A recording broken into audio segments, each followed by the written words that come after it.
All right, fellow Capture One users, as of December 2024, you're probably aware that Capture One unrolled a lot of cool new AI-based masking, especially subject masking or people masking, as they call it, right? And recently, just a few days ago, they had a new update, which includes pupils and irises and sclera, which is the whites of the eye. And they also said that their people masking is a lot faster because, AI always requires some kind of process, right? Has to think and analyze an image and then create a mask. Now, the AI masking of Capture One has been, in my opinion, phenomenal. I've had a great time with it and found it very, very useful. But I was kind of curious.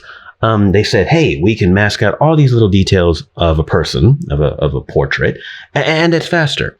And I thought, well, how much faster? So I can't compare it to previous necessarily, but let's do a demo. I'm going to do a demo so you guys don't have to. Here's what I've done. I've created a style that sets up every single people mask and a subject and a background mask, which is a people mask in this case, for an image. So if we click this style, for example, boom, it's going to think about it for a second. What I have noticed is that when Capture One, let's say you run one of these people masks, right? You run it, it takes a little while, maybe 5, 10, 15, 20, 30 seconds, whatever.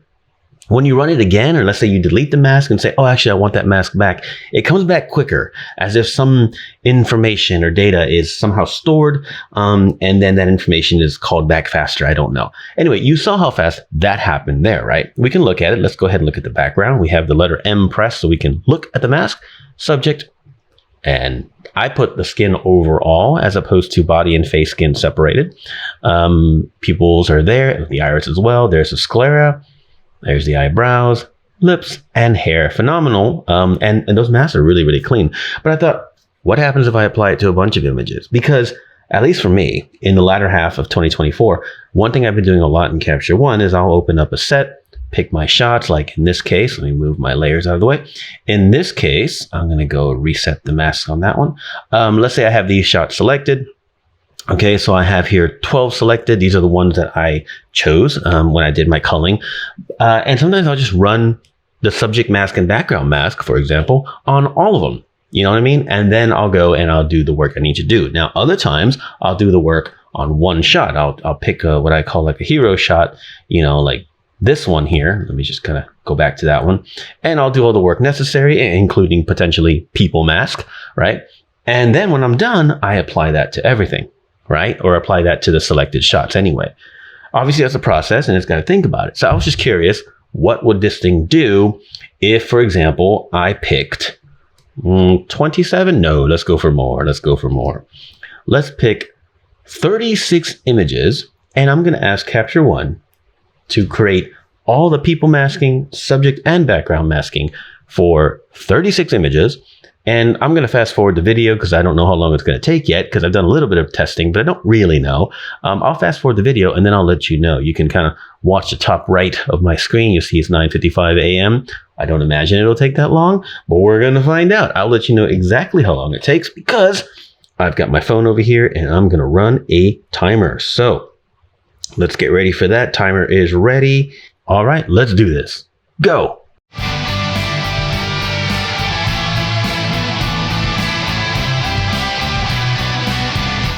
7 minutes, 4 seconds. Okay.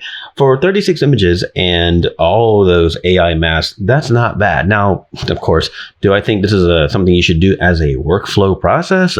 Probably not. It seems a little unnecessary. But the idea that we can do 36 frames in 7 minutes, if for some reason you needed it, is actually very, very good. And the accuracy of the Capture One masking for people is absolutely insane. So I really, really like how tight the masking all is. It makes me feel very comfortable that I can make significant changes. So if I were to go, for example, to the skin, let's turn off the mask there.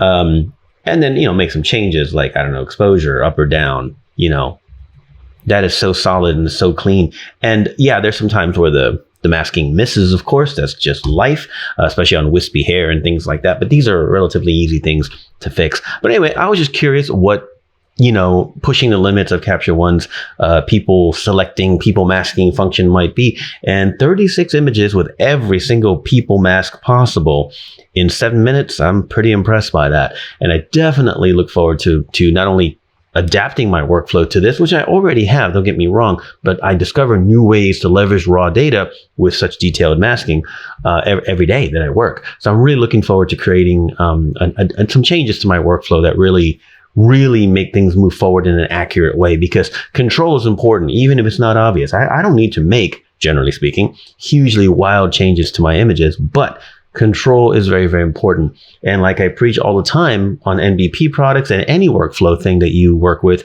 what you do, having that lack of fatigue, if you will. You're not fighting your technology. You're not creating masks and then having to fix them. You're not, trying to do a color grade, but everything looks bad because the tool you're using isn't good.